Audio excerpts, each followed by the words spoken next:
అతన్ని ఎందుకు ఉపాసన చేయాలి అనే విషయంలో మనకు బాగా ఉపయోగపడుతుంది. ఈరోజు సత్సంగ విషయము ఈశ్వరోపాసన.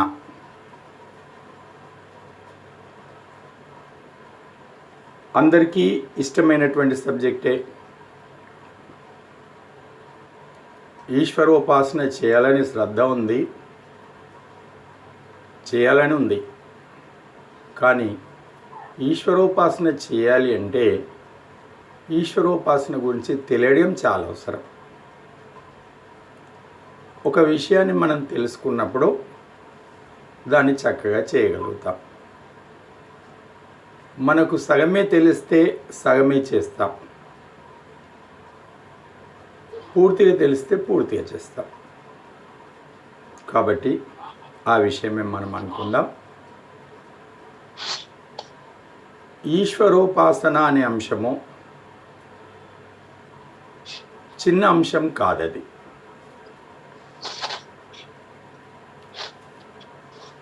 చాలా పెద్ద విషయమే అది. అష్టాంగ యోగం గురించి మనందరికీ తెలుసు. యమ, నియమ, ఆసన, ప్రాణాయామ, ప్రత్యాహార, ధారణ, ధ్యాన, సమాధి. విషయం ఏంటంటే ధ్యానం కూడా ఈశ్వరోపాసనకు ఒక అంగము. ఈ విషయాన్ని బాగా గుర్తుంచుకోవాలి. సరే, అందరికి ఒక సూచన. మీకు ముందు ఒక సూచన ఇవ్వబడింది. పాల్గొంటున్న వాళ్ళందరూ ఒక నోట్బుక్, పెన్నుతో ఉండాలని. ఇంకెవరైనా తీసుకోకపోతే తీసుకోండి. ఎందుకంటే నా కాలాంశాలన్నీ శిక్షణ తరగతుల్లా ఉంటాయి. ఎందుకంటే కేవలం శ్రవణానందంతో ఎవ్వరికి ఏమీ రాదు. కేవల శ్రవణానందము ఎలాంటి సంస్కారాలు ఇవ్వదు. అభ్యాసము, శిక్షణ మాత్రమే సంస్కారాలు ఇస్తాయి. అందుకే నేను శిక్షణకే ప్రాధాన్యత ఇస్తాను. ఆధ్యాత్మిక సత్సంగంలో నా కాలాంశాలన్నీ మీరు శిక్షణగానే భావించండి. ఎందుకంటే మీరు కూడా నన్ను ఈశ్వరోపాసన చెప్పండి గురూజీ అన్నారు, దాన్ని ప్రాక్టికల్గా చేయించండి అన్నారు. అంటే అది శిక్షణనే. సరే, మీరు సంతోషం, చాలా మంచి సబ్జెక్ట్ అడిగారు, నేను అదే చేయిస్తాను. అయితే ఈశ్వరోపాసన అనే దానికి ధ్యానం, అష్టాంగ యోగంలోని ఏడవ స్టెప్ అంగమైనటువంటి ధ్యానమే ఈశ్వరోపాసనలో ఒక అంగం. అంటే ఈశ్వరోపాసన స్థాయి ఏంటో ఒకసారి మనం గుర్తించాలి. ఈశ్వరోపాసన అనేది ఒక్క అంశం కాదు, అనేక అంగాలు దానికి ఉంటాయి. అనేక అంగాలు మీకు అవన్నీ నేను రాయిస్తాను. అనేక అంగాల్లో మనము వాటిని పూర్తి చేస్తే ఈశ్వరోపాసన సులభం అవుతుంది. నేను మీకు చాలాసార్లు చెప్పాను. నేను ఏది చెప్పినా నా అనుభవంలో వచ్చింది. ఈశ్వరోపాసనలో నాకు పరమాత్మ ఇచ్చేదే మీకు చెప్తుంటాను అంటాను. నిరంతరం ఉపాసన చేస్తాను కాబట్టి చాలాసార్లు మీకు ఒక మాట చెప్పాను. ఈశ్వరోపాసన అనేది ఒక గ్లాసుడు మంచినీళ్ళు తాగేంత సులభము అని చాలాసార్లు చెప్పాను. ఎప్పుడు సులభం అది? ఉపాసన యొక్క అంగాలు ఏమేమి ఉన్నాయో అవన్నిటిలో మనం పూర్తి చేసినప్పుడు ఈశ్వరోపాసన సులభము. 9వ తరగతి వరకు చదువుకున్న వ్యక్తి 10th క్లాస్ బాగా చదవగలుగుతాడు. ఇంటర్మీడియట్ కంప్లీట్ చేసిన వ్యక్తి డిగ్రీ చేయగలుగుతాడు. అలాగే ఈశ్వరోపాసన అంగాలైనటువంటి మిగతా అంశాలు, ధ్యానము కూడా దానికి అంగమే. అవి పూర్తి చేసుకున్న వ్యక్తి ఉపాసనకు వస్తాడు. నేరుగా మన సబ్జెక్ట్కి వెళ్ళిపోదాం. కొన్ని విషయాలు ముఖ్యమైనవి మీకు రాయిస్తాను ఈరోజు.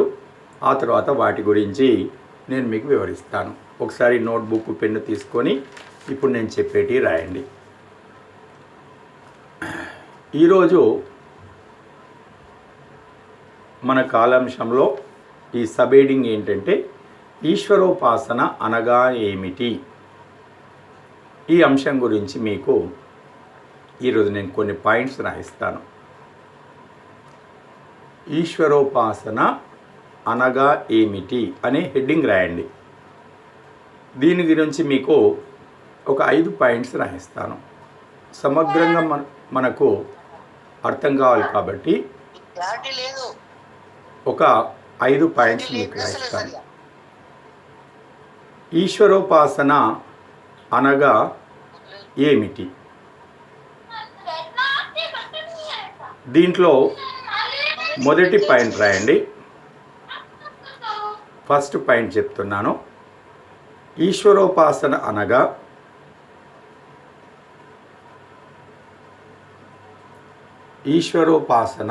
అనగా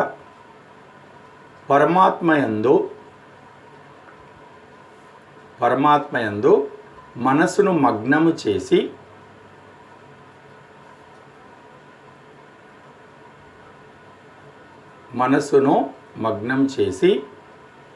పరమాత్మ నుండి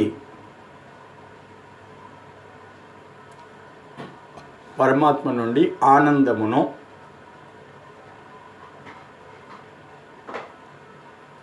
శక్తిని,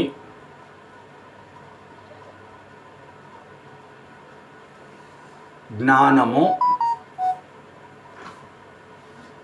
మొదలగు వాటిని జీవుడు పొందుట. ఇది మొదటి అంశం. ఇక ఈశ్వరోపాసన గురించి రెండవ పాయింట్ మళ్ళీ రాసుకోండి. రెండవది ఉపాసన అనగా మనలను పరమాత్మతో జోడించుట. ఉపాసన అనగా మనలను పరమాత్మతో జోడించుట. మూడవ పాయింట్ రాయండి. మూడవ వాక్యము ఉపాసన అనగా పరమాత్మతో కూడి జీవించుట.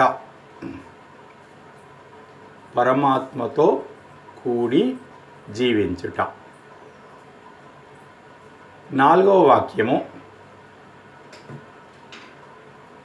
వాక్యము ఉపాసన అనగా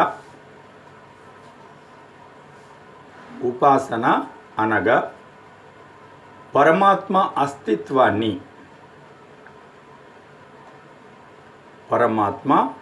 అస్తిత్వాన్ని తనలో తన చుట్టూ క్షణక్షణము అనుభవించుట. చివరి వాక్యం ఐదవ వాక్యము ఈశ్వరోపాసన అనగా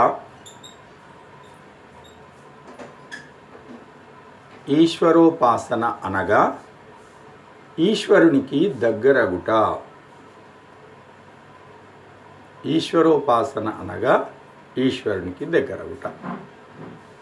ఈరోజు 5 వాక్యాలు మీకు నేను రాయించాను. ఉపాసన సముద్రం లాంటిది, అనేక విషయాలు ఉంటాయి. కానీ మనం కొంతవరకు సీమితం తీసుకొని నడవాలి. మీ అందరికి ఉపయోగపడే విషయాలు మాత్రం రాయించాను. వీటి గురించి ఒక్కసారి మీకు వివరించే ప్రయత్నం చేస్తాను. ఈ 5 వాక్యాలు మీరు శ్రద్ధ పెట్టి వినండి. మొదటి వాక్యం ఈశ్వరోపాసన అనగానేమి దాంట్లో మొట్టమొదటిది ఈశ్వరోపాసన అనగా పరమాత్మయందు మనసును మగ్నం చేసి పరమాత్మ నుండి ఆనందము, శక్తి, జ్ఞాన మొదలగు వాటిని జీవుడు పొందుట. ఉపాసన అంటే రకరకాలు ప్రవచనాల్లో చెప్తారు. మనం సూటిగా ఎట్టి క్రియను ఉపాసన అంటామో అదే మాట్లాడుకోవాలి. ఒక విషయం మీకు చెప్తాను. మనము వైదికులం అనగా జ్ఞానమును అనుసరించి నడువు వాళ్ళం. ఏ జ్ఞానమును అనుసరించి మనం నడుస్తున్నామో అది స్పష్టంగా ఉండవలెను. నీ స్పష్టమైన జ్ఞానమే నీ స్పష్టమైన కర్మకు ఆచరణకు దారితీస్తుంది. నీ స్పష్టమైన కర్మనే నీ ఉన్నతికి ఉపయోగపడుతుంది. ఒకవేళ మన జ్ఞానము అస్పష్టంగా సందేహాత్మకంగా ఉంటే నీ క్రియలన్నీ అలాగే ఉంటాయి, నీ ఉన్నతి కూడా అంతే ఉంటుంది. కాబట్టి మొట్టమొదలు మనం ఎంత తెలుసుకున్నాం, ఎన్ని విషయాలు చెప్పగలుగుతాం, ఇది ముఖ్యం కాదు. కొన్ని విషయాలైనా సరే మనకు తెలుసు, కానీ అది స్పష్టత ఉండాలి. గంగగోవు పాలు గరిటెడైన చాలు, కడివెడైననేమి కరము పాలు. సగం సగం విషయాలు చాలా తెలుసు, పూర్తిగా ఒక్క విషయం తెలియదు. ఇది దేనికి పనికిరాదు, మీకు అందరికీ తెలుసు. మనం వైదిక విషయాలు కొన్ని తెలుసుకున్నా సరే మూలం నుంచి తెలుసుకోవాలి. అందుకే నేను స్పష్టంగా ఏ విషయం చెప్తానో దాన్ని స్పష్టమైన నిర్వచనం ఇస్తాను. ఇప్పుడు అదే చెప్తున్నాను. ఉపాసన అనగా, ఇంకా మీరు తెలుసుకున్న ఏదైనా వాక్యాలు ఉంటే అవన్నీ పక్కకు పెట్టండి. ఉపాసన అనగా మనసును మగ్నము చేయుట. ఈ విషయాన్ని బాగా గుర్తుంచుకోవాలి. ఉపాసన అనగా ఈశ్వరుని యందు మనసును మగ్నం చేసి ఈశ్వరుని ద్వారా ఆనందము, జ్ఞానము, శక్తి మొదలగు వాటిని పొందుట. ఇది అసలైన ఉపాసనకు సంబంధించిన వాక్యం. ఇంకా దీని వివరణలో చాలా వాక్యాలు వస్తాయి. అది ఎలా చేయాలనే దాంట్లో కూడా చాలా వస్తాయి. కానీ ఉపాసన అంటే ఇది. కాబట్టి ఈ విషయాన్ని మీరు మనసులో ఉంచుకోండి. దీనికి రెండవది, మూడవది ఎన్నైనా కలుపుకోవచ్చు, కానీ ఒకటే.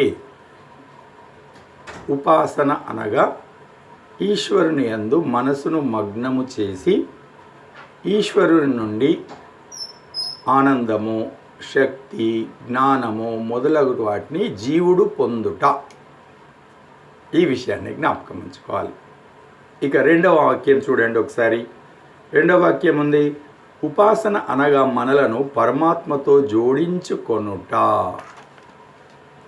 ఈ వాక్యాలన్నీ నేను ఎవరికైనా చెప్పినప్పుడు మన వైదికులే అమ్మో అమ్మో చాలా పెద్ద వాక్యాలు అని ఒకసారి ఆశ్చర్యం వ్యక్తం చేస్తారు. ఆ తర్వాత అమ్మో మనతోనేమవుతాయి, అవి మంచివే కానీ మనతో ఎక్కడవుతాయి అని కూడా వాళ్ళే అంటారు. ఆ తర్వాత దాన్ని పక్కకు పెట్టేస్తారు. ఇది వైదికుల పద్ధతి కాదు.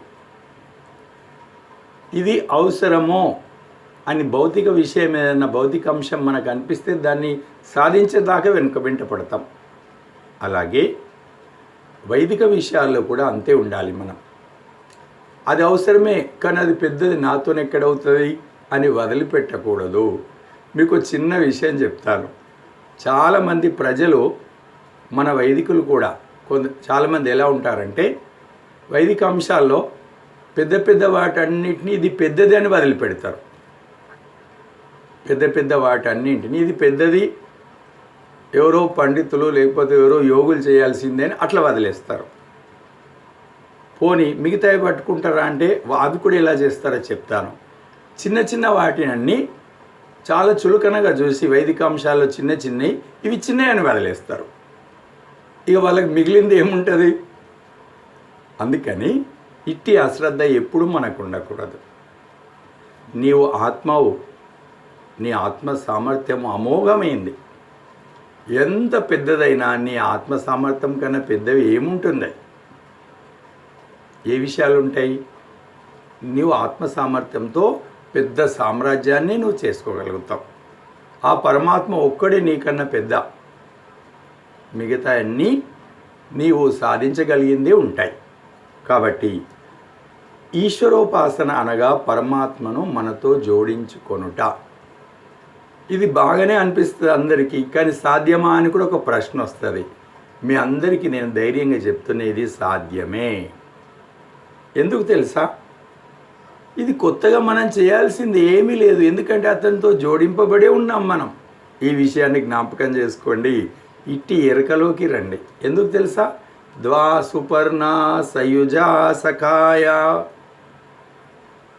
జీవుడు ఈశ్వరుడు సదా సంయుక్తులు అని చెప్పబడింది.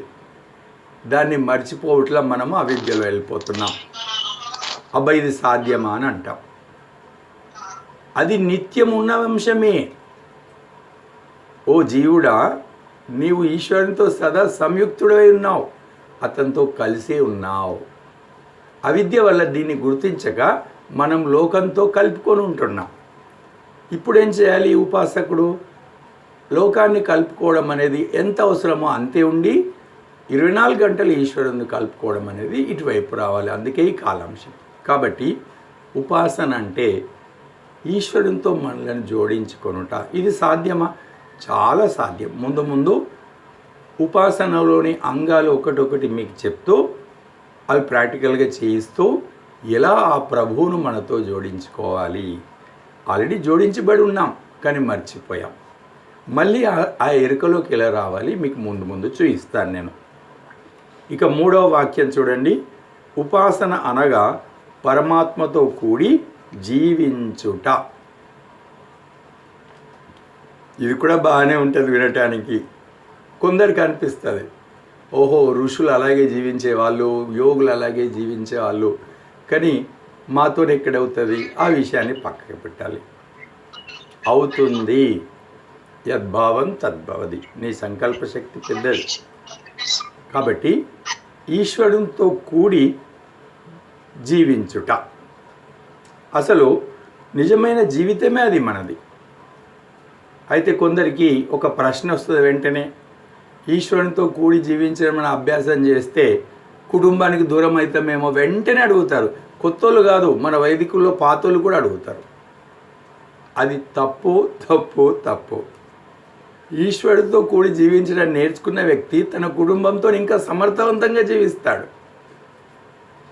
వసుదైక కుటుంబక అయినప్పుడు తన కుటుంబాన్ని ఎందుకు దూరం చేసుకుంటాడు?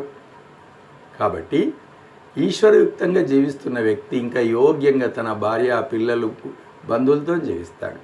కాబట్టి ఉపాసన అనగా ఈశ్వరయుక్తమై జీవించుట. ఇది సాధ్యమా? సాధ్యమే. మన ఋషులు అలాగే జీవించారు. మన యోగులు, పూర్వులు, మన మహాపురుషులందరూ అలాగే జీవించారు. ఉపాసనలో మనం ముందు ఆ విషయాల్లో కూడా వెళ్తాం. ఇక మీకు రాయించిన వాక్యాల్లో 4వ వాక్యం చూడండి. ఉపాసన అనగా పరమాత్మ అస్తిత్వాన్ని తనలో, తన చుట్టూ క్షణక్షణము అనుభవించుట. ఇది ఉపాసనలో ముఖ్యమైన అంశం. ఎవరైతే నిజమైన ఉపాసకుడు ఉన్నాడో ఆ ఉపాసకుడు ఈశ్వర అస్తిత్వాన్ని తనలో క్షణక్షణం అనుభవిస్తాడు. ఎందుకో ఆ పరమాత్మ అంతర్యామి. అంతేనా?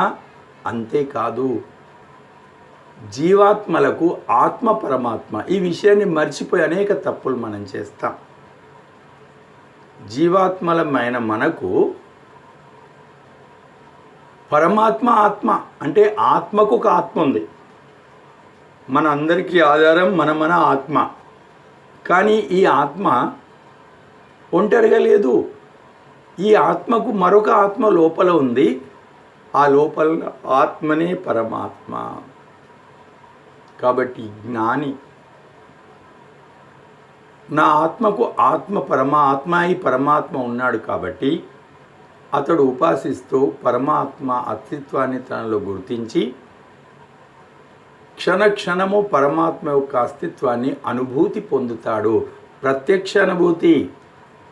అంతేకాదు, ఈశ్వరుడు సర్వవ్యాపి, సర్వభూతాంతరాత్మ అనగా నా అంతరంలో ఉన్నాడు. అలాగే సర్వవ్యాపి కాబట్టి అట్టి పరమాత్మను తన చుట్టూ క్షణక్షణం ఏ విధంగా అతడు అస్తిత్వం ఉందో దాన్ని కూడా అనుభూతి చెందుతాడు. ఈశ్వరోపాసనలో ఇది కూడా ఒక అంశం.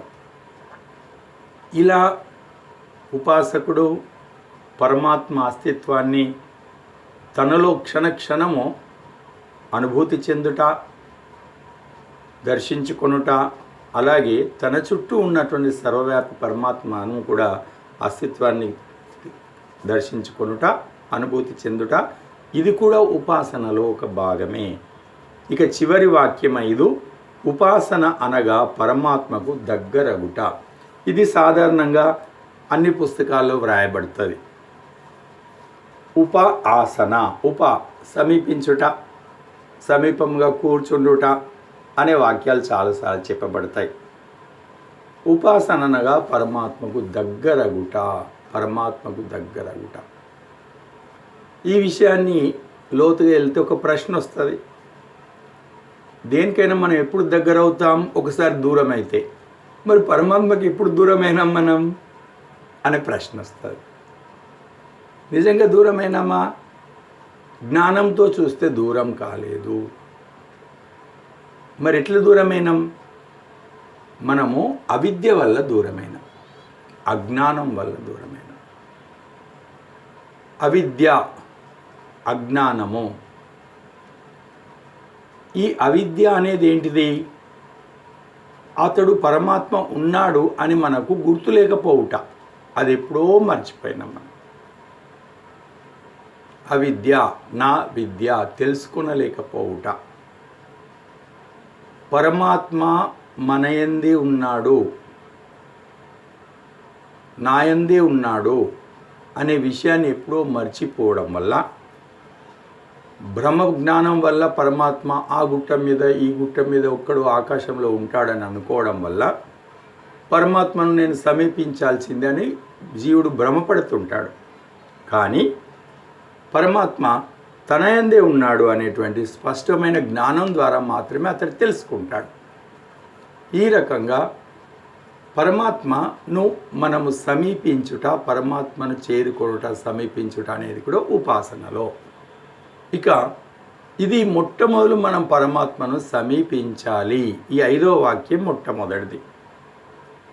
పరమాత్మను సమీపించి పరమాత్మతో జోడించుకోవాలి. దానికన్నా ముందు పరమాత్మను సమీపించి పరమాత్మ యందు మనసును మగ్నం చేసి పరమాత్మ ద్వారా ఆనందాది అతని విశేష గుణములను మనం పొందవలెను. అలాగే పరమాత్మతో మనసు మగ్నం చేశాం కదా, పరమాత్మను మొత్తం జోడించుకోవాలి. నిజానికి ఏమవుతుంది? మొట్టమొదటి ఉపాసకుడు పరమాత్మ యందు మనసును మగ్నం చేస్తాడు, అనంతరం బుద్ధి మగ్నం అవుతుంది, అనంతరం ఆత్మ కూడా అతని యందు మగ్నమవుతుంది. అప్పుడు పరమాత్మను మొత్తం జోడించుకుంటాడు. ఆ తర్వాత ఈశ్వరయుక్తమైన జీవితాన్ని అతడు జీవిస్తాడు. పరమాత్మయుక్తమైన జీవితం. మన ఋషులందరూ అలాగే జీవించారు. మహాపురుషులు, ఋషులు అందరూ అలాగే జీవించారు. ఎప్పుడైతే ఈశ్వరయుక్తమైన జీవితాన్ని జీవిస్తాడో అప్పుడు క్షణ క్షణము ఈశ్వర అస్తిత్వాన్ని తనలో చూసుకుంటాడు, తన యందు అనుభూతి చెందుతాడు. అలాగే సర్వవ్యాపి అయిన పరమాత్మ తన పరిసరాల చుట్టూ అంతటా అతడి అస్తిత్వాన్ని అతడు గుర్తిస్తాడు. ఇది ఈశ్వరోపాసన అనగా ఏమిటి అనేది 5 వాక్యాల్లో స్పష్టంగా మీ ముందుంచే ప్రయత్నం చేశాను నేను. ఇంకా ముందు విషయాలకు వెళ్ళే ముందు ఒక 2 వాక్యాలు నేను చెప్తాను. మీరందరూ నేను చెప్పినట్టుగా ఆ వాక్యం చెప్పండి. ఇప్పుడు నేను చెప్తున్నాను, ఆ రకంగా చెప్పండి. నేను సాధకుడను. నేను సాధకుడను. నేను ఉపాసకుడను. నేను ఉపాసకుడను.